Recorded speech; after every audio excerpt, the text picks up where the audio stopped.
بسم الله الرحمن الرحيم ألف لام را تلك آيات الكتاب المبين إنا أنزلناه قرآنا عربيا لعلكم تعقلون. شروع کرتا ہوں اللہ کے نام سے جو بڑا مہربان نہایت رحم والا ہے. یہ سورہ یوسف مکی ہے. اس کے اندر وہی امیت و 111 آیتیں ہیں اور 12 رکوع 12 رکوع. اللہ رب العزت نے اس سورہ کا نام سورہ یوسف دیا. قرآن میں واحد سورہ ہے سورہ یوسف. اللہ نے مکمل واقعہ تفصیل کے ساتھ یوسف علیہ السلام کا ایک ہی سورہ میں بیان فرمایا. ورنہ بہت سے انبیاء علیہ السلام کے واقعات جگہ جگہ چھوڑ چھوڑ کے بیان فرمائے. جیسے موسیٰ علیہ السلام کا ذکر اللہ نے مختلف مقامات میں ذکر فرمایا. ہر پارے میں حضرت موسیٰ کا ذکر آتا ہے. اور بھی حضرت عیسیٰ علیہ السلام، حضرت ابراہیم، ان کا الگ الگ ذکر آتا. لیکن یہ حضرت یوسف علیہ السلام کا واقعہ ایک ایسا واقعہ ہے اللہ تعالیٰ نے اس پورے واقعے کو ایک ہی جگہ ترتیب سے بیان فرمایا. اور یہ اس کے اندر اللہ نے بہت سی حکمتیں اور عبرتیں رکھی ہیں. اسی لیے قرآن مجید میں اللہ نے اس کو احسن القصص قرار دیا. تمام قصوں میں سب سے اچھا بہترین قصہ سورہ یوسف ہے. اللہ تعالیٰ فرما رہے کیونکہ اس میں وہ عبرتیں حکمتیں ہیں جو دوسری صورتوں میں قرآن کی وہ حکمتیں عبرتیں نہیں ہیں. جیسا کہ علامہ قرطبی نے اپنی تفسیر میں لکھا ہے. تو اللہ رب العزت نے اس سورہ کو سورہ یوسف نام دیا. دراصل بات یہ تھی، یہودیوں کا ایک گروہ نے محمد الرسول اللہ صلی اللہ علیہ وسلم سے پوچھنے لگائے کافروں سے کہ ملک شام سے آل یعقوب مصر کو کیوں گئے تھے، اور پھر حضرت یوسف علیہ السلام کے بارے میں پوری تفصیل انہوں نے مطالبہ کیا. تو اس پس منظر میں اللہ تعالیٰ نے حضرت محمد الرسول اللہ صلی اللہ علیہ وسلم پر حضرت یوسف کی پوری تفصیل جو تورات میں تھی اس سے بھی زیادہ قرآن میں بیان فرمائی. تورات میں بھی حضرت یوسف کا ذکر تھا، اس سے زیادہ تفصیل کے ساتھ اللہ نے قرآن میں حضرت یوسف علیہ السلام کا ذکر فرمایا. اور اس میں جو خبریں تھیں اس سے زیادہ خبریں اللہ نے یوسف علیہ السلام کے بارے میں قرآن میں بتائے. اور اس لیے کہ تورات اور قرآن یہ دونوں آپس میں ملتے جلتے. تورات میں بھی احکام تھے، قرآن میں بھی احکام ہے، لیکن تورات میں مختصر، قرآن میں تفصیل آیا ہے. پوری کتابوں کے مضامین تفصیلات اللہ نے اس قرآن مجید میں رکھ دیے. جیسا کہ زبور کی میں اللہ کی جو تعریف تھی وہ تعریف تو قرآن مجید پورا قرآن اللہ کی تعریف سے بھرا ہوا ہے. اور انجیل جس میں مثالیں تھی، قرآن میں تو جگہ جگہ مثالیں دی گئی ہیں، دنیا کی، آخرت کی، ہر چیز کی مثال دی. اور قرآن میں تورات میں حکام تھے، قرآن میں بھی اللہ نے حکام کو تفصیل سے بیان فرمایا.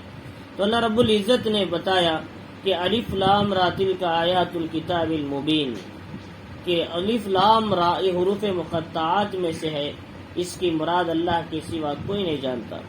تلک آیات الکتاب المبین فرمایا یہ واضح کھلی ہوئی کتاب کی آیتیں، یعنی اس کے تمام احکام کھلے ہوئے ہیں. قرآن میں 2 قسم کے احکام ہیں، ایک محکمات ہے، ایک متشابہات. محکمات کا مطلب نماز پڑھو، روزہ رکھو، حج کرو، زکوٰۃ دو، اور کیا ہے ناجائز چیزوں سے بچو، جو کھلے احکام ہیں. ایک متشابہات ہے، اللہ کا ہاتھ ہے، اللہ کھڑے ہیں، اللہ بیٹھے ہیں، یہ متشابہات ہے. تو یہ متشابہات میں نہیں پڑھنا. فرمایا کہ یہ چیزوں میں صرف کتنا ہے اتنا مان لینا ہے، لیکن جو محکمات ہے اس پہ عمل کرنا. لہذا متشابہات میں پڑھ کر آدمی اپنے ایمان کو کبھی چھوڑ دیتا ہے، اس لیے کہ شک میں پڑ جاتے ہیں اللہ کیسے بیٹھے ہیں، اللہ کا ہاتھ کیسا ہے. اس لیے انسان کو شیطان مختلف طریقے سے گمراہ کرتا ہے. حدیث میں آتا ہے کہ لوگ بولتے رہیں گے اللہ نے اسے پیدا کیا، اسے پیدا کیا. ایک وقت شیطان دل میں ڈالے گا اللہ کو کس نے پیدا کیا، فرمایا اس وقت تم اپنی زبان کو روک لو ورنہ تمہارا ایمان خطرے میں آ جائے گا. فرمایا اس لیے متشابہاتی چیزوں میں نہیں پڑھنا. اس لیے قرآن والذی انزل علیک الکتاب منہ آیات محکمات واخر متشابہات، اللہ نے فرمایا جو قرآن ہم نے نازل کیا حضور صلی اللہ علیہ وسلم پر ان میں متشابہات ہیں کچھ اور کچھ محکمات ہیں. محکمات پہ عمل کرنا ہے، جو کھلے احکام ہیں وہ احکام پہ عمل کرتے چلے جانا ہے. تو اللہ رب العزت نے کھلی ہوئی مضامین اس کتاب میں بیان فرمائے. انا انزلناہ قرآن عربی، اللہ نے بتایا ہم نے قرآن کو عربی زبان میں نازل کیا، اس لیے کہ قرآن کے اولین مخاطب کون تھے؟ عرب تھے. وہاں تو کوئی ہندوستانی نہیں تھا، عجمی نہیں تھا، یا ایرانی نہیں تھا فارسی زبان میں قرآن اترے. اس کے اولین مخاطب عرب تھے، لہٰذا انہی کی زبان میں قرآن اتارا گیا. پھر عربیوں سے یہ کلام پورے عالم کے اندر پہنچا، اور قرآن کو عربی زبان میں ہی پڑھا گیا. قرآن کو بدلنا کسی اور زبان میں درست نہیں ہے. ہاں عربی کو عربی ہی میں تیلگو کو بنا سکتے ہیں، انگلش بنا سکتے ہیں، لیکن اس کو اپنے زبان میں ٹرانسلیشن کرنے کی اجازت نہیں عربی کو. جیسے اذان ہے، کوئی اذان کو میں اپنی زبان میں پڑھنا چاہے ترکی زبان میں یا پھر کیا ہے گجراتی زبان میں، مراٹھی زبان میں، جائز نہیں. عربی زبان میں ہی یا اذان دے سکتے ہیں، کسی اور زبان میں. مصطفیٰ کمال عطا ترک کا جو زمانہ تھا 1930 کے بعد، وہاں ترکی میں جو حالات آئے ظلم کے، بربریت کے، ان حالات میں وہ جو کیا ہے ظالم بادشاہ کی صورت میں آیا، اس نے 50 سال تک ترکی میں اذان دیا، ترکی زبان میں اذان ہونے لگی، حالانکہ اذان کو عربی زبان کے علاوہ کسی اور زبان میں دینا جائز نہیں. یہ سب وہاں حالات پیش آئے. قرآن کو ترکی زبان میں چھاپا گیا، جبکہ قرآن عربی زبان میں ہی پڑھا جا سکتا ہے، پورے قرآن کو ترکی بنا دیا انہوں نے. یہ سب بہت سے حالات آئے وہاں پر. تو اللہ رب العزت نے بتایا ہم نے قرآن کو عربی زبان میں اتارا، لعلکم تعقلون، تاکہ تم سمجھ سکو. لہذا اللہ تعالیٰ فرمائے تاکہ تم کلام کو سمجھو اور پھر دوسروں تک یہ بات پہنچا سکو. اللہ رب العزت نے پھر بتایا نحن نقص علیک احسن القصص، نبی پاک علیہ السلام ہم آپ کے سامنے کیا ہے بہترین قصہ بیان فرما رہے ہیں، اس کا جو ہم نے آپ کی طرف وحی کی اس قرآن کی، اس کے ذریعے سے ہم نے جو اس قرآن کی وحی کی آپ کی طرف، اس قرآن کی وساطت سے وحی کے ذریعے سے ہم آپ کے سامنے ایک اچھا قصہ بیان کر رہے ہیں. ہم انسان کہیں کہ یہ اچھا قصہ ہے، وہ اچھا قصہ ہے، بہترین واقعہ ہے، رب کہیں کہ بہترین واقعہ ہے، تو سمجھو اس کلام کے اندر کتنا، اس واقعے کے اندر کتنی حکمتیں بھری ہوں گی. اللہ خود فرما رہی یہ کلام بڑا بہترین قصہ ہے، یہ اچھا قصہ ہے، احسن القصص اللہ تعالیٰ فرما رہی. تو اللہ رب العزت نے بتایا کہ وَإِن كُنْتَ مِن قَبْلِهِ لَمِنَ الْغَافِلِينَ، اور آپ اس سے پہلے ان باتوں سے ناواقف تھے. غافلین کا مطلب کیا ہے؟ آپ اس سے پہلے یہ سورہ یوسف علیہ السلام کا جو واقعہ ہے، یہ جو 2000 سال پہلے کا واقعہ، محمد الرسول اللہ صلی اللہ علیہ وسلم کے آنے سے پہلے کا جو واقعہ 1500-2000 سال پہلے کا، وہ واقعے کو ہم آپ کے سامنے سنا رہے ہیں. آپ اس سے پہلے واقعے کو جانتے ہی نہ تھے. اس کا مطلب غافلین نہیں کرنا. غافلین کا مطلب اگر کوئی کریں گے تو آدمی کا ایمان سے خارج ہو جائے گا.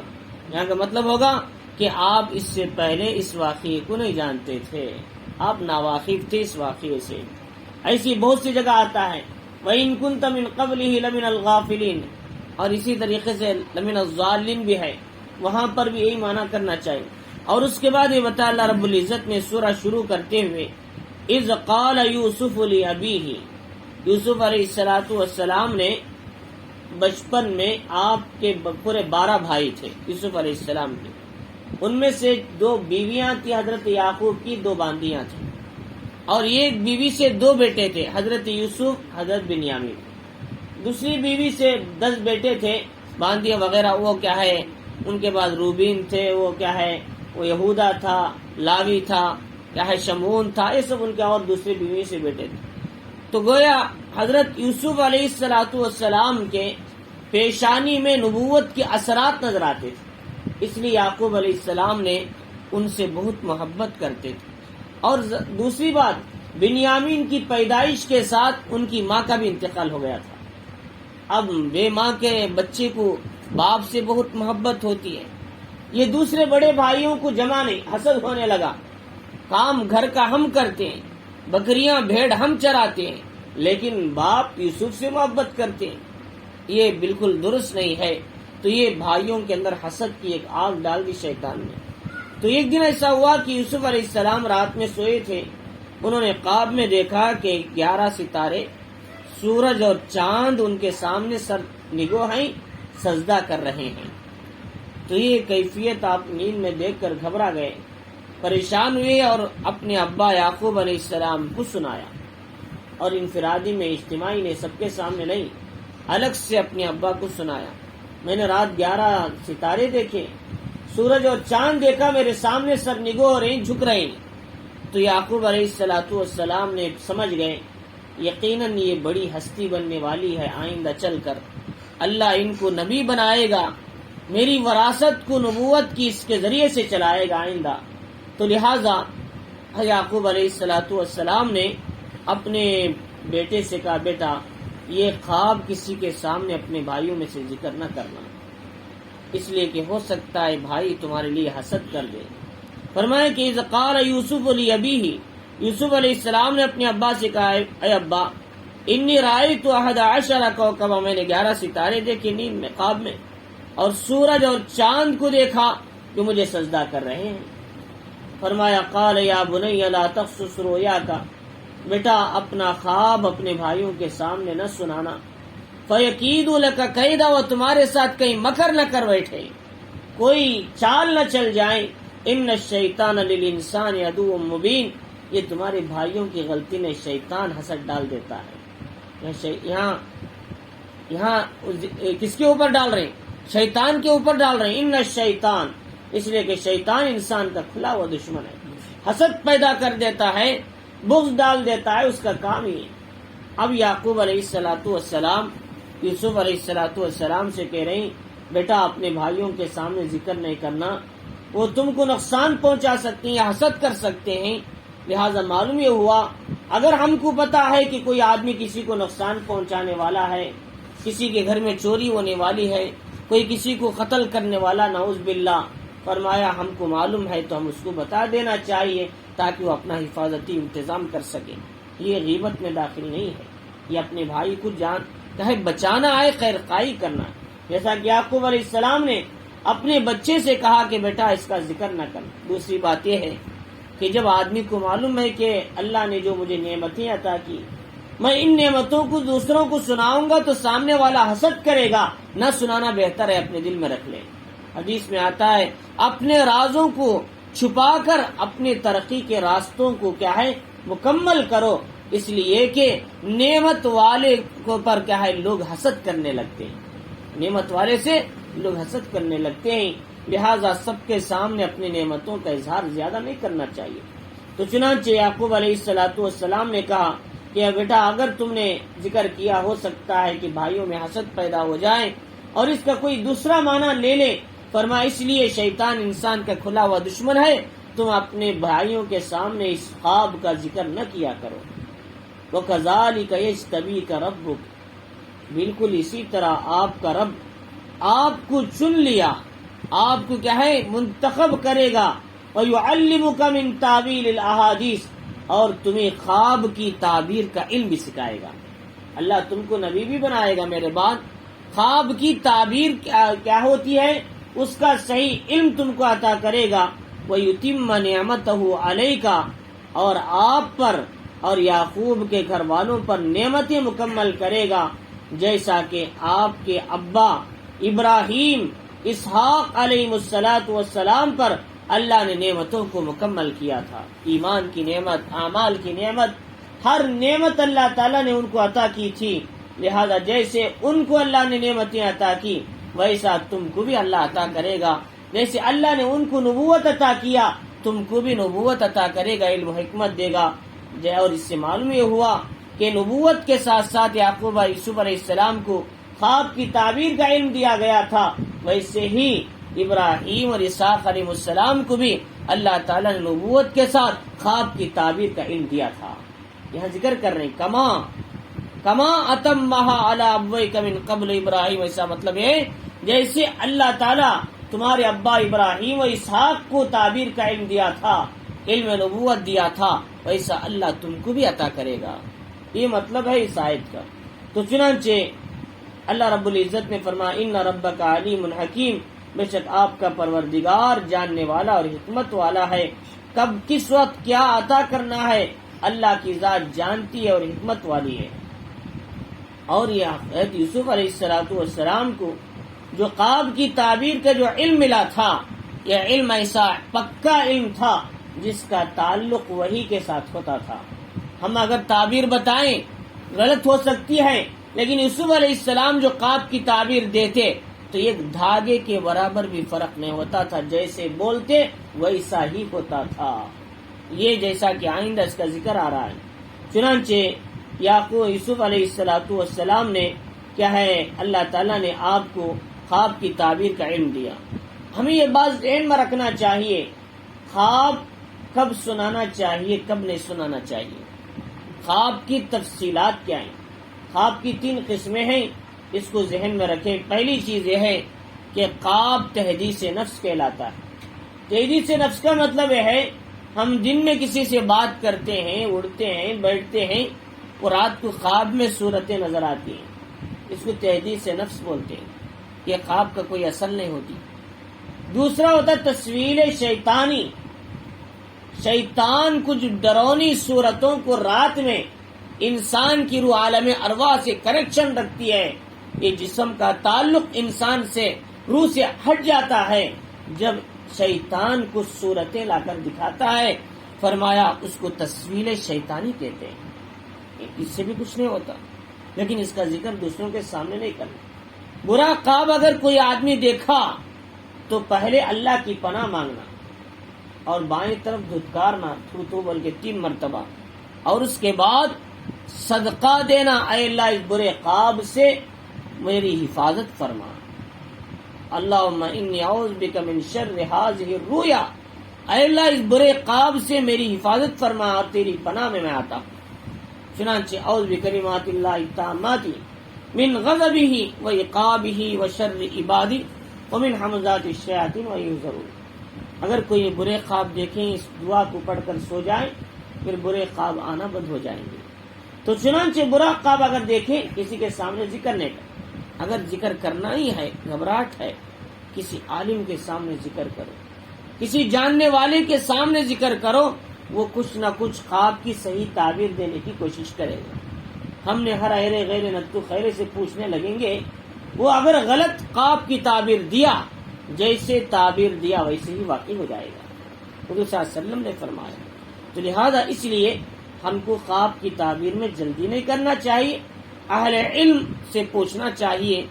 حضرت علامہ ابن سیرین رحمۃ اللہ علیہ خواب کی تعبیر کے بڑے عالم تابعی تھے، تو لوگ ان کے پاس آ کر خواب کی تعبیر پوچھتے تھے، جیسا قرآن اور حدیث کے مطابق سامنے رکھ کر بتاتے تو ویسے ہی تعبیر نظر آتی تھی۔ اللہ تعالیٰ اس کا علم بعض علماء کو عطا فرماتے ہیں۔ تو اللہ رب العزت نے دوسرا خواب کی قسم، تیسری قسم ہے اچھے خواب کا نظر آنا۔ مسجد میں بیٹھے ہیں، کسی بزرگ سے ملاقات کر رہے ہیں، تسبیح کر رہے ہیں، قرآن پڑھ رہے ہیں، اچھی بات ہے۔ ان خوابوں کو دوسروں کے سامنے ذکر کرنے میں کوئی مسئلہ نہیں ہے۔ تو لہذا یہ اچھے خواب جو ہوتے ہیں، اللہ ان خوابوں کے ذریعے سے انسان کو بشارت سناتے ہیں، ایمان کی، اعمال کی، یہ بشارت سناتے ہیں۔ ایک آدمی خواب میں دیکھا ہے کہ اس کا لباس ایک دم مکمل کامل ہے، فرمایا اس کا علم اور ایمان مکمل ہونے کی علامت ہے۔ ایک آدمی دودھ دیکھا ہے خواب میں تو علم کی علامت ہے، دودھ پی رہا ہے تو علم حاصل کر رہا ہے۔ فرمایا ہر ایک کی الگ الگ سن۔ اگر کوئی آدمی ہاتھ میں سونے کے کنگن دیکھتا ہے تو مطلب یہ ہوگا کہ وہ آدمی دنیا کی طرف مائل ہے اور وہ آدمی کیا ہے، نقصان اور خطرے کی طرف جا رہا ہے۔ فرمایا اس ہر ایک کے الگ الگ خواب کی تعبیریں نکلتی ہیں۔ تو بہرحال خواب کی تعبیر کے سلسلے میں علماء سے رجوع ہونا چاہیے۔ اچھے خواب ہیں تو دوسروں کو سنانے میں کوئی مسئلہ نہیں۔ حسین فرمایا لم ابقى من المبشرات لم ابقى من الوحی، نبی نے فرمایا وحی میں سے کوئی چیز باقی نہیں، اب جبریل امین نہیں آتے اب زمین پر، مگر اچھے خواب بھی وحی کے درجے میں ہوتے ہیں۔ تم نے اچھا خواب دیکھا، وہ یقینی اچھا ہوتا ہے۔ اور اس نے فرمایا خواب جو ہے یہ نبوت کا 46واں حصہ ہے، نبوت کا 40/6واں حصہ ہے، کیونکہ حضور صلی اللہ علیہ وسلم کے 23 سال کو اگر 6 میں ڈیوائڈ کریں تو ایک حصہ 6 مہینے کا حضور کے ابتدائی جو ہوتا ہے وہ حصہ خواب کے آپ کو نظر آتے تھے دن میں، رات میں جو خواب نظر آتے صبح میں ویسا ہی ہوتا تھا، وہی آنے سے 6 مہینے تک۔ لہذا 40 پر 6واں حصہ ہے جو آپ کی نبوت کی ابتدا اسی سے ہوئی تھی۔ لہذا اس لیے فرمایا کہ اچھے خواب ذکر کر سکتے ہیں، برے خواب کسی کے سامنے ذکر نہیں کرنا، ہر ایک کے سامنے۔ اور کیا ہے، یہ جو تحدیث نفس ہوتا ہے وہ اس کے بعد کوئی اعتبار نہیں ہے۔ اور اس کے بعد یہ بتایا لقد کان فی یوسف و اخوتہ آیات للسائلین، اللہ تعالیٰ نے کہا کہ یوسف علیہ السلام ان کے بھائیوں کے واقعے میں پوچھنے والوں کے لیے بہت سی عبرتیں حکمتیں ملتی ہیں، لیکن پوچھنے والوں کے لیے، سمجھنے والوں کے لیے، عبرت حاصل کرنے والوں کے لیے فرمایا اذ قالوا لیوسف واخوہ احب الی ابینا منا ونحن عصبہ، ان بھائیوں نے کہا یوسف علیہ السلام اور ان کے بھائی کون، بنیامین چھوٹے بھائی، وہ ہمارے ابا کے نزدیک ہم سے بھی زیادہ محبوب ہیں، وَنَحْنُ عُصْبَةٌ، جبکہ ہماری بڑی جماعت ہے، ہم طاقتور ہیں، ہم بھیڑ چڑھاتے ہیں، ہم سارے کام گھر کے کرتے ہیں، لیکن ابا یوسف اس کے بھائی سے محبت کرتے، یہ ہمیں پسند نہیں کسی صورت میں۔ کیا کرنا چاہیے؟ ایک دن تمام بھائیوں نے بیٹھ کر مشورہ شروع کر دیا۔ پہلے سے تو شیطان حسد میں ڈال چکا تھا، اب یہ جو خواب سنا تھا ابا تک محدود نہیں رہا، چیمے گویاں ہونے لگی، کسی نے سنا دیا، تمام بھائیوں کو اس کا علم ہو گیا۔ تو اس طریقے سے اب بھائیوں نے طے کر لیا اب یوسف کو کسی بھی طریقے سے باپ سے جدا کرنا ہی ہے۔ تو انہوں نے کہا انا ابانا لفی ضلال مبین، ہمارے ابا تو کھلی گمراہی میں پڑے ہوئے، ان کو پتا ہی نہیں، ہماری طرف دیکھتے ہی نہیں انہوں نے، اس طریقے کی بات انہوں نے کہی۔ اب یہاں ایک بات سمجھ میں آنا چاہیے کہ یوسف علیہ السلام کے جو 12 بھائی تھے سب مل کر، جن کو بنی اسرائیل کہا جاتا، یعقوب علیہ السلام کے بیٹے، فرمایا ان میں سے سوائے حضرت یوسف کے کوئی نبی نہیں تھا، صرف یوسف علیہ السلام ایک ہی نبی تھے۔ بعض لوگوں کا خیال ہے یہ 12 بیٹے بھی نبی تھے، ایسی بات نہیں ہے۔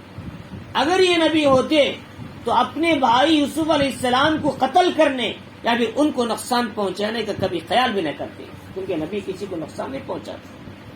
لہذا بعض علماء نے ان کو نبی کہا، اور علامہ ابن کثیر رحمۃ اللہ علیہ نے اس کا رد فرمایا قصص الانبیاء کے اندر۔ تو اللہ رب العزت نے فرمایا کہ انہوں نے کہا کہ ہمارے ابا تو کھلی گمراہی میں، دوری میں پڑے ہوئے، ناواقفی میں۔ اقتلوا یوسف او اطرحوہ ارضا یخل لکم وجہ ابیکم، انہوں نے کہا 2 کام میں سے کون سا تو کام کرو، یا تو یوسف کو قتل کرو یا پھر کہ اس کو ایسی دور زمین میں لے جا کر ڈال دو تاکہ تمہارے اور تمہارے ابا کے بیچ میں کیا ہے، وہ کیا ہے، اس کے اور اس کے ابا کے بیچ میں کیا ہے، خلا آ جانی، دوری پیدا ہو جائے، یخلو لکم، خالی ہو جائے، وجہ ابیکم، تمہارے ابا اور تمہارے درمیان۔ فرمایا تکون من بعدی قوما صالحین، پھر تم اس کے بعد نیکوکار لوگوں میں سے ہو جاؤ۔ پہلے غلطی کر لو، گناہ کر لو، بعد میں توبہ کر لو، کیا مسئلہ ہے توبہ کرنے میں؟ لیکن ان کو پتہ نہیں تھا گناہ کرنے کے بعد توبہ کی توفیق ملنا بڑا مشکل کام۔ گناہ تو انسان کر لیتے ہیں، چلو گناہ کر لیں گے دن میں، رات میں اٹھ کر توبہ کریں گے، لیکن اللہ توبہ کی توفیق نہ دے گا تو کیسے اٹھے گا؟ فرمایا انہوں نے بھی یہی سمجھ کر تو گناہ کر لیا تھا، لیکن ان کو توبہ کرنے کے لیے 40 سال لگے توبہ کرنے کے لیے، جب تک سزائیں بھگتنے لگی، جب تک قید سالی نے ان کو کھایا، جب تک مصیبتیں انہوں نے اٹھایا، جب تک باپ کا غصہ ان پر رہا، اللہ کی لعنت ان پر ہوتی رہی، یہ اس لیے کہ توبہ اتنا کرنا آسان سمجھ رکھا تھا انہوں نے۔ تو لہذا آدمی گناہ کرنے سے پہلے توبہ کرنے کے بارے میں سوچیں، اگر میں نے گناہ کر لیا، توبہ کی توفیق نہ ملی تو میں کیا ہوں گا آخر میں، اور بغیر توبہ کے جہنم میں چلے جاؤں گا۔ فرمایا یہ انسان کو سوچنا چاہیے۔ تو انہوں نے توبہ، تو انہوں نے غلطی کرنے کے لیے انہوں نے ٹھان لیا، تو انہوں نے کہا قال قائل منہم، لیکن ان بھائیوں میں ایک بھائی تھا لاوی یا یہودا تھا غالباً، انہوں نے ایک بھائی بڑا اپنے بھائی پر بہت ہی مہربان تھا، شفیق تھا، اس نے کہا کہ بھائی تم اسے با سے دور کرنا چاہتے ہو، مارنا کیوں چاہتے ہو؟ دور کرنے کے لیے کسی کنویں میں لے جا کر ڈال دے، کوئی سوداگر آئے گا اٹھا کر لے جائے گا، بازار میں بیچ لے گا، اسے مارنا کیوں چاہتے ہو تم لوگ؟ اچھی بات نہیں ہے، اسے ایک رستہ باپ سے دور کرنے کا، اسے کسی کنویں میں ڈال دے۔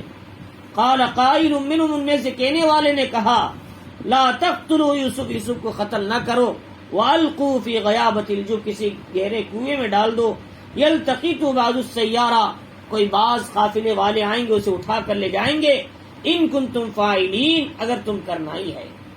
ایک ہے لقطہ، لقطہ کہتے ہیں گری پڑی چیز، اور کیا ہے یوسف علیہ السلام بھی کیا ہے ملے ہوئے تھے سوداگروں کو، آپ کو تو بیچا نہیں تھا، ملے ہوئے کنویں میں سے ملے تھے، اس لیے یہاں یلتقط کا لفظ استعمال فرما، لقطہ کا لفظ۔ لقطہ کہتے ہیں راستے میں جا رہے ہیں کہیں گری ہوئی پڑی چیز ہے اٹھا لیا، اسے لقطہ کہتے ہیں۔ تو چنانچہ یوسف علیہ السلام کو کوئی قافلے والے آئیں گے اٹھا کر لے جائیں گے، چنانچہ اگر تم کرنا ہی ہے تو یوں اس طریقے سے کر سکتے ہو تو اچھی بات ہے۔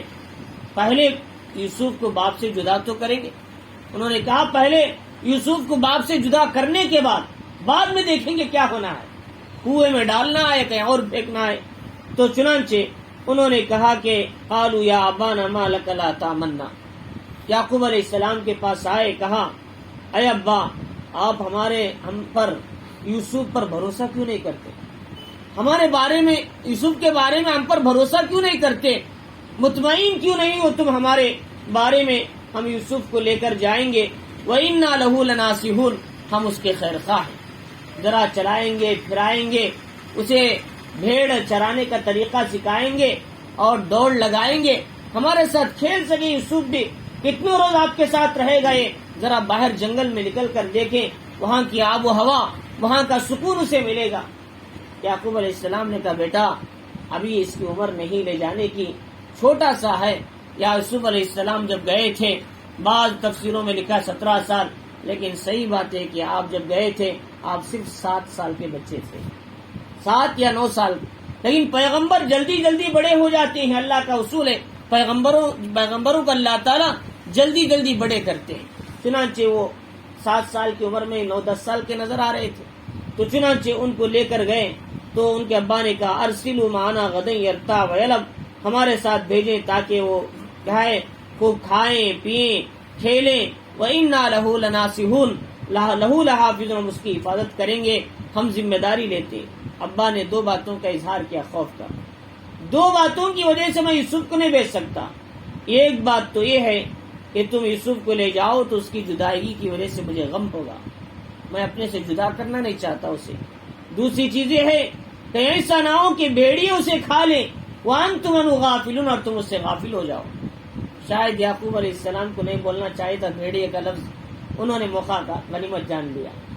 چلو بھائی پہلے سے ابا کو بھیڑیے کا خطرہ تو آئی، ہم کو چلا لے جائیں گے کنویں میں پھینکیں گے اور کہیں گے کہ بھیڑیا کھا لیا، اب ابا کے زبان سے نکلا ہے تو کچھ نہ کچھ فائدہ ہونا چاہیے، تو لہٰذا یعقوب علیہ السلام نے کہا کہیں اس کو بھیڑیا نہ کھا لے، وَأَنْتُمْ عَنْهُ غَافِلُونَ، اور تم ان سے غفلت میں رہو اور اس کو بھیڑیا پکڑ لے۔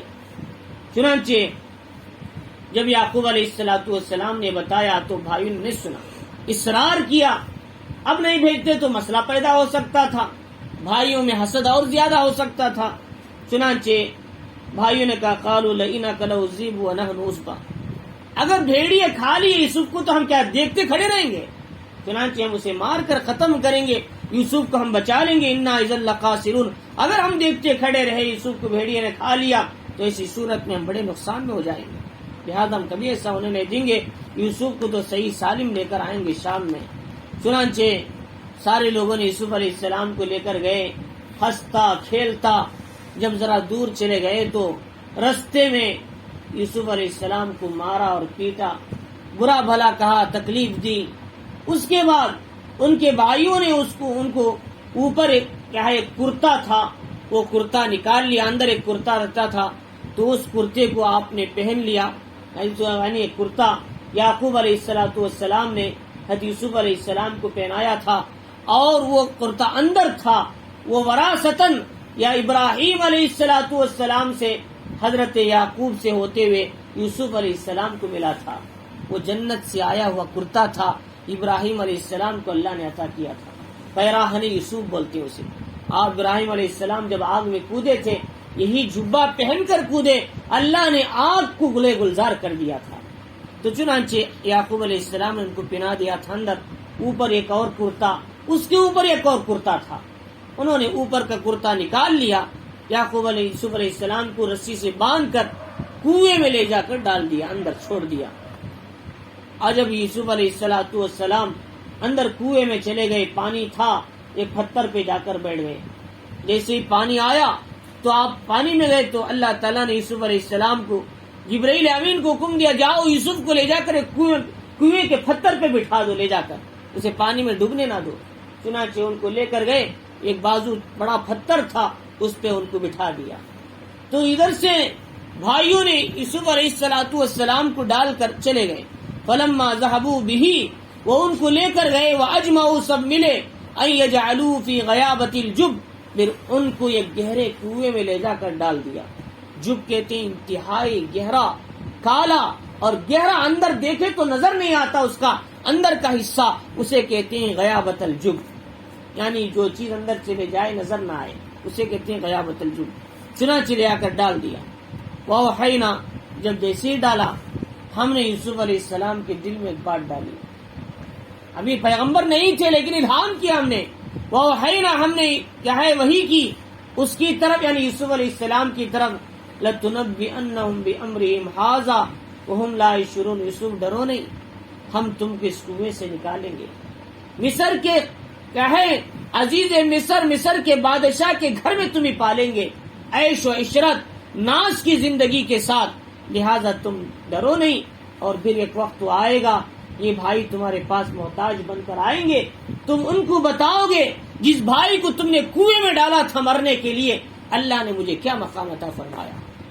یہ اللہ کی قدرت ہے، اللہ کی طاقت ہے. انسان جتنا کسی کو مارنا چاہے، اللہ نہ چاہے تو کچھ نہیں ہو سکتا.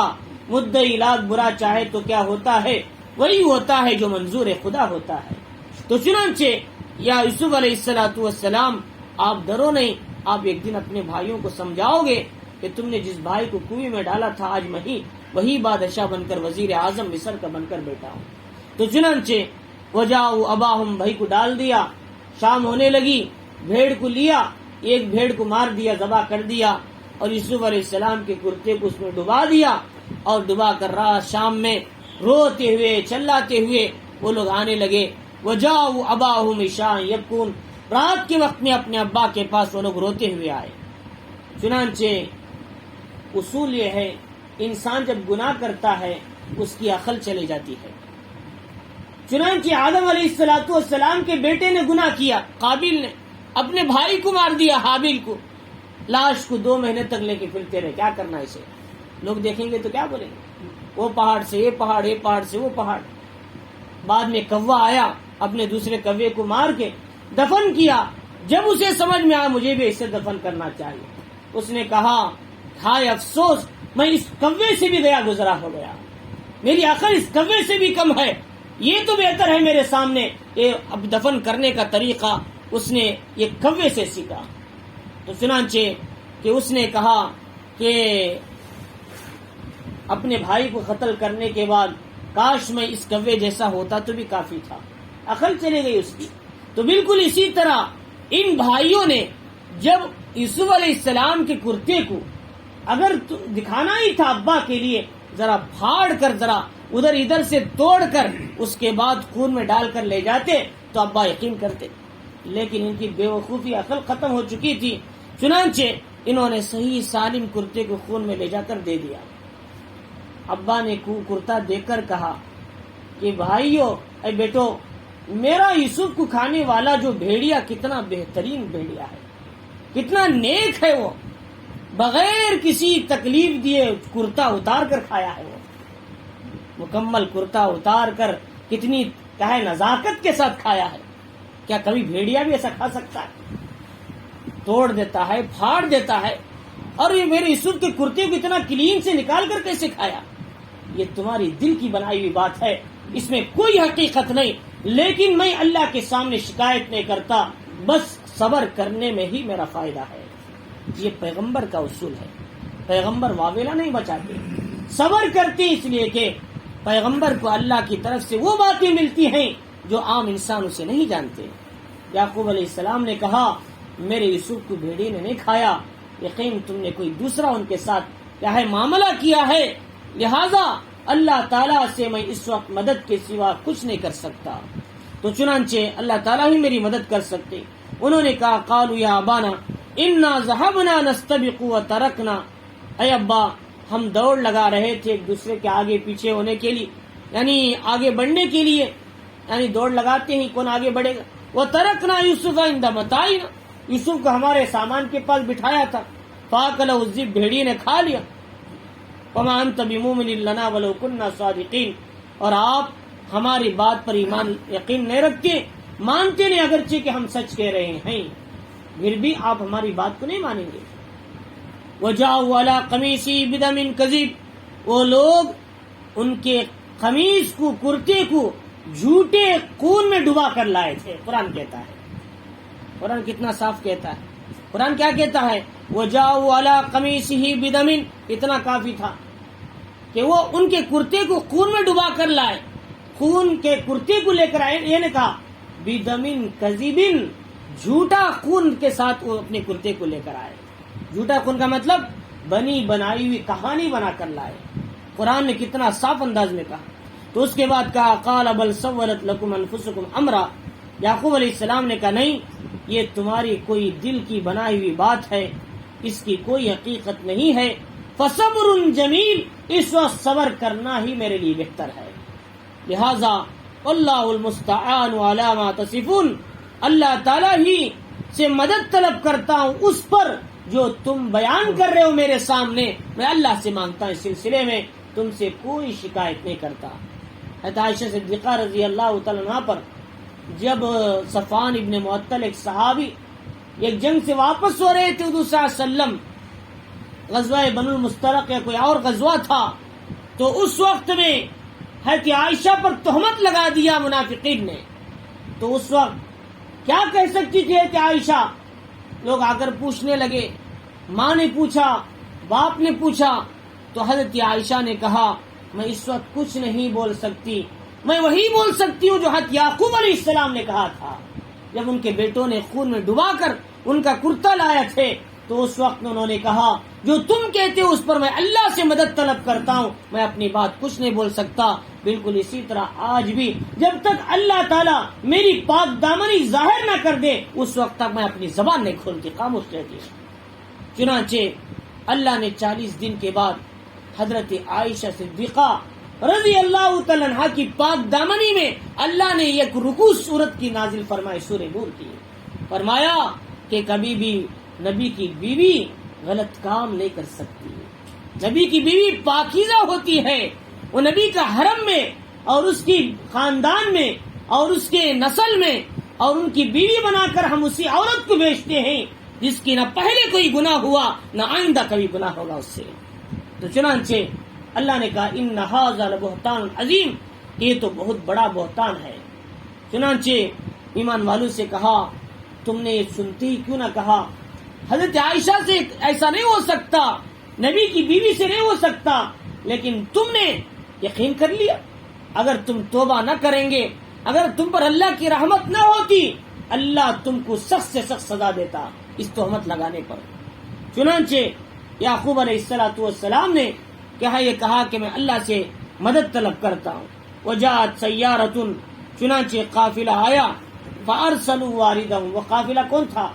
حضرت ابراہیم علیہ السلام کے ایک بیٹے تھے مدین، ایک بیٹے تھے حضرت سارہ سے اسحاق، ایک بیٹے تھے حضرت اسماعیل علیہ السلام حضرت ہاجرہ سے، ایک بیوی تھی آپ کی بنو قطورہ ملک شام کی، ان سے ایک بیٹے تھے مدین، اسی سے مڈین ایک علاقہ ہے مدین جسے کہتے ہیں ملک شام میں، وہ انہی کے بیٹے سے ہی بنا ہے مدین ان کے نام سے۔ ان کا جو پوتا تھا مالک ابن زار، وہ قافلے کا بڑا آدمی تھا۔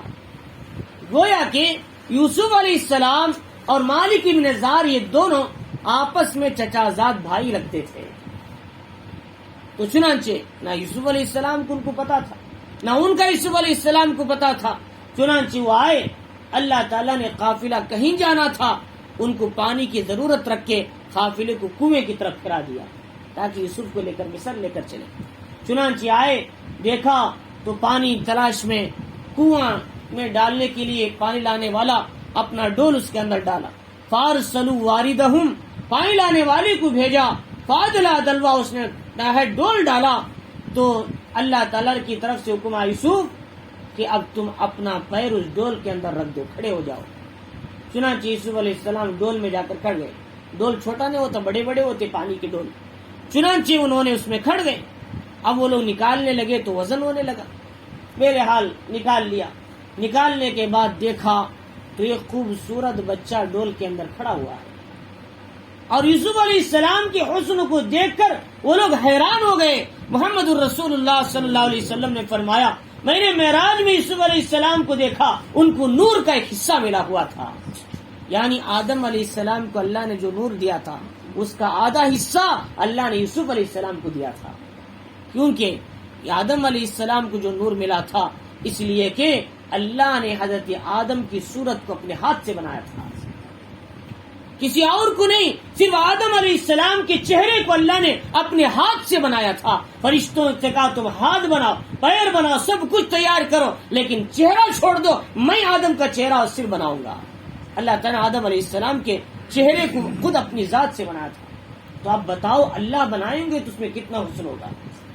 فرمایا اسی لیے محمد الرسول اللہ صلی اللہ علیہ وسلم نے کہ آدمی قیامت کے دن جنت میں جائیں گے تو ان کا قد حضرت آدم علیہ السلام کا اور کیا ہے فرمایا کہ حسن حضرت یوسف کا ان کو ملے گا.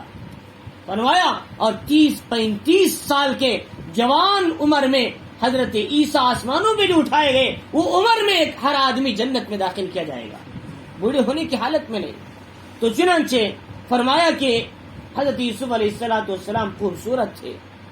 اور اس کے بعد انہوں نے نکالا تو کہا قال یا بشرا ھذا غلام، لوگوں خوشخبری ہے یہ ایک بچہ ہم کو مل گیا، یہ بچہ بھی خوبصورت ہے، ہو سکتا ہے ہم اس کو لے جا کر بازار میں ایک بڑی قیمت حاصل کر سکتے ہیں. چنانچہ ان کا جو آقا تھا مالک ابن زار، اس نے کہا بھائی یہ بچے کے بارے میں کوئی نہیں جانتا، اس کو لے جا کر اندر چھپا دو. یعنی اس زمانے میں بڑے بڑے ٹرنک ہوتے تھے، لے جا کر اندر چھپاتے تو نظر نہیں آتا تھا. چنانچہ سامان کے طور پر اندر رکھ دو اس کو، کسی کے سامنے ذکر نہ. لیکن اتنے میں بھائی آ گئے، انہوں نے کہا یہ ہمارا غلام ہے، واپس کرو، یہ ہمارے سے بھاگا ہوا غلام ہے، ہمیں اس میں کوئی انٹرسٹ نہیں ہے، اگر تم لینا چاہتے تو لے لو. اس کی قیمت کیا ہے؟ انہوں نے کہا اتنی قیمت ہے فلاں فلاں. بعض علماء نے کہا 20 درہم یا 25 درہم. بہرحال وہ چاہتے تھے کہ اس سے جان چھڑائیں، تم جتنا ہے دے کر لے جاؤ اس کو، لیکن ہمیں اس سے کوئی تعلق نہیں ہے. چنانچہ انہوں نے 10-20 درہم ان کو دیا، حالانکہ ان کی قیمت ان کے جسم کو سونے سے تولا جائے تو بھی کم تھا. ایک پیغمبر کی قیمت کون لگا سکتا ہے؟ فرمایا انہوں نے پیغمبر کو نہیں دیکھا، پیغمبر کی حیثیت کو نہیں دیکھا، لیکن جس نے دیکھا اس نے اپنے گھر میں مالک اور بادشاہ بنا کر رکھا. وہ عزیز مصر تھا. اس نے پہچان لیا یوسف کے علیہ السلام کی ہنر مندی، چہرہ دیکھتے ہی بول دیا یہ بچہ آئندہ چل کر ہمیں کام آئے گا یا ہم اسے بیٹا بنا لیں گے. یہ وہ جانتا تھا، لیکن ان کو کیا پتا تھا. چنانچہ انہوں نے ان کو اٹھا لیا اور بھائیوں نے بھی ان کو بیچ دیا. اور لکھنے کے بعد ساری چیزیں طے ہونے کے بعد وہ لے جا کر واسروہ بذا واللہ علیم بما یعملون، اللہ تعالیٰ جو کچھ ہو رہا تھا سب دیکھ رہے تھے. وشروہ بثمن بخس دراہم معدودہ، معمولی سی قیمت میں ان کو بیچ دیا جو گنے چنے چند دراہم میں. وکانوا فیہ من الزاہدین، اور وہ اس معاملے میں بہت ہی زاہد تھے، یعنی ان کو کوئی طلب نہیں تھی اس کے اندر. زاہد کہتے ہیں آدمی اس سے دور رہتا، دنیا سے زود فی دنیا کہتے ہیں. تو چنانچہ مالک مصر کے بازار میں آپ کی آواز لگائی کہ بھائی غلام ہے، اچھا ہے، فلاں آدمی فلاں ہے، اس کے اندر ہونا رہے، لکھتا ہے فلاں فلاں. تو بہت سے لوگ آئے، بڑے بڑے ہزار درہم لے کر آئے، 500 درہم، 1000 درہم، 2000. بادشاہ کوتیفار بھی آ گیا، عزیز مصر، وہاں کا عزیز مصر تھا، وزیر خزانہ تھا، سپہ سالار مصر تھا. وہ آیا اور اس نے کہا میں 3 گنا زیادہ دوں گا اس بچے کے لیے. کسی نے 1000 کا، کسی نے 1200 کی، میں 3 گنا زیادہ دوں گا، 6000 درہم میں اس کو خریدوں گا. بعض روایتوں میں آتا ہے سونے کے بقدر ان کو دیا، سونا کے ان کے جسم کے برابر سونا. چنانچہ دے کر حضرت یوسف علیہ السلام کو وہ لے کر گیا اور اپنے ساتھ اپنے گھر میں عام غلاموں کی طرح نہیں، اپنے خاص شاہی کمرے میں ان کو بٹھایا، ٹھہرایا۔ یوسف علیہ السلام کہاں کنویں میں تھے، کہاں کیا ہے تاریخ کنویں میں پڑے تھے، اللہ نے عزیز مصر کے محل وزیر اعظم سپہ سالار کے گھر میں پرورش کا انتظام فرمایا۔ تو چنانچہ اب اس نے کہا کہ وقال الذی اشتراه من مصر میں جس نے ان کو خریدا تھا عزیز مصر خطیفر لامرأتی، اس نے اپنی بیوی زلیخا سے کہا، زلیخا بھی بڑی اس زمانے کی خوبرو عورت تھی، مصر کی شہزادی تھی، اس نے کہا اکرمی مثواہ، اس کا اچھا خیال رکھنا، عام غلاموں کی طرح اسے نہیں رکھنا۔ اسی لیے عبداللہ ابن مسعود رضی اللہ عنہ فرماتے ہیں تاریخ میں 3 شخص ایسے گزرے ہیں جو 3 موقعوں پر ان سے زیادہ ذہین کوئی نہیں تھا۔ فرمایا ایک یہ عزیز مصر پوتیفار ہے، اس نے یوسف علیہ السلام کے چہرے کو دیکھتے ہی پہچان لیا، یہ آئندہ چل کر ایک بہت بڑا حکومت کا ایک بڑا وزیر سپاہی، آئندہ چل کر بڑا کارنامہ انجام دینے والا ہے، لہذا اس بچی کی صحیح پرورش کرو۔ یہ پہچاننے والا عزیز مصر تھا، بڑا ذہین تھا، بڑا چالاک تھا، ہر کوئی چہرہ دیکھتے نہیں پہچانتا۔ ہمارے بزرگوں میں حضرت مولانا نیر ربانی صاحب رحمۃ اللہ علیہ تھے، دارالسبیل الرشاد میں زمانے تک حضرت نے آپ نے درس دیا، آپ بچی کو دیکھ کر ہی بول دیتے تھے حضرت یہ بچہ ذرا کند ہے، اسے ذرا آہستہ سے پڑھانا، چہرہ دیکھتے ہی بول دیتے تھے، بولتے ہی بچہ بڑا ذہین ہے جلدی حافظ ہو جائے گا، تو جو بولتے حضرت بالکل ویسا ہی ہوتا تھا۔ یہ بعض لوگوں کو اللہ تعالیٰ علم عطا کرتے ہیں، ذہانت دیتے ہیں۔ تو چنانچہ تو اس نے دیکھتے ہی بول دیا یوسف علیہ السلام تو بڑے نیک ہیں۔ دوسرے موسیٰ علیہ السلام کی جو بیٹی تھی، حضرت شعیب علیہ السلام کی بیٹی صفورہ، اس نے حضرت موسیٰ علیہ السلام سے کہا ابا موسیٰ تو بڑے نیک آدمی ہیں، امانت دار ہیں، ہماری بکریوں کی انہوں نے پانی پلایا، ہم سے 1 روپیہ تک انہوں نے نہیں لیا، اور امانت دار بھی ہیں، طاقتور بھی ہیں، ابا ان کو کام پر رکھ لیجئے، بکریاں چرانے کے لیے ہمیں کام آ جائے۔ 10 سال بکریاں چرائی یوسف علیہ السلام نے شعیب علیہ السلام کے، لیکن بیٹی بڑی ذہین تھی، دیکھتے پہچان لیا، کیونکہ آئندہ چل کر یہ نبی بننے والے، بڑی ذہین ہے، یہ طاقتور ہیں، تو لہٰذا حضرت صفورہ یہ بھی بڑی ذہین چالاک لڑکی تھی، بعد میں موسیٰ علیہ السلام کی بیوی بنی۔ تیسرے ابو بکر صدیق رضی اللہ تعالیٰ بڑے ذہین تھے، انہوں نے اپنے بعد کسی کو خلیفہ بنانا ہے، کس کو بنانا ہے وہ اچھی طرح جانتے تھے، اپنی ذہانت سے حضرت عمر رضی اللہ تعالیٰ کو منتخب کر دیا۔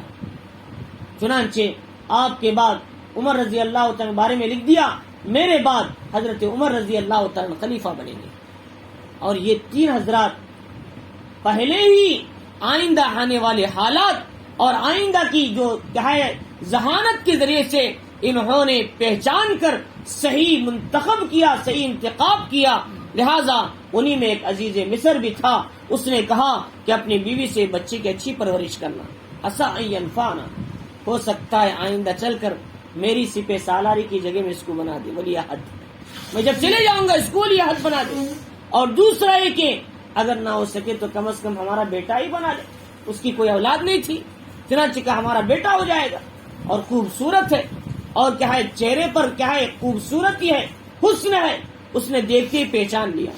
وَكَذَلِكَ مَكَّنَّا لِيُوسُفَ فِي الْأَرْضِ، اسی طرح ہم نے یوسف علیہ السلام کو مصر میں ٹھہرایا، قیام دیا، وَلِنُعَلِّمَهُ مِن تَأْوِيلِ الْأَحَادِيثِ، تاکہ ہم ان کو خواب کی تعبیر کا علم بھی دیں، وَاللَّهُ غَالِبٌ عَلَىٰ أَمْرِهِ، اللہ اپنے کام میں غالب ہے، انسان ایک سوچتا ہے، اللہ ایک دیکھتے ہیں، لیکن اللہ کی تدبیر انسان کی تدبیر پر غالب رہتی ہے، وَلَٰكِنَّ أَكْثَرَ النَّاسِ لَا يَعْلَمُونَ، چنانچہ اکثر لوگ اسے نہیں جانتے۔